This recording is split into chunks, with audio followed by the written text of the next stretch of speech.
The push for eminent domain reform is underway in the Texas Senate.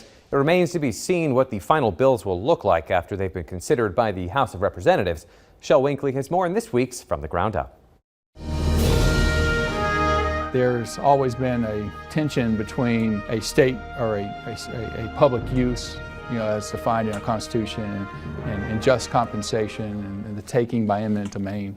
And I passed out of the Senate this session 4 pieces of eminent domain legislation that are pretty significant pieces of legislation. Charles Schwartner is the state senator for District 5. One is when you have a survey, for instance, you don't have to be notified that a entity with the power of eminent domain is coming on your land, and they can actually do damages, and you're not necessarily, right now, you're not necessarily due recourse for that. And so that bill corrects those 2 injustices. Another bill has to do with rollback taxes.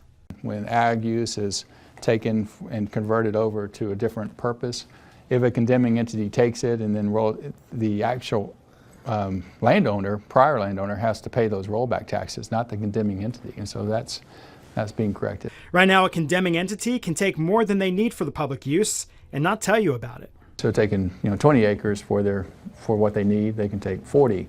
And you think they need all of it, but they don't actually have to delineate that. And so the bill corrects that and says you have to be given a specific amount that they need for their public use and what they would like but don't need. So 2 clear offers for the 2 tracts of land. Currently, the law states that if a condemning entity takes your land and doesn't use it or show actual progress towards the public purpose, within 10 years, they have to sell it back to you for the original purchase price. I'm trying to put some stronger teeth in it regarding the provisions of actual progress and what it takes to show actual progress. The bills have passed the Senate and are now being debated in the House. I'm Shel Winkley, looking at Central Texas agriculture from the ground up.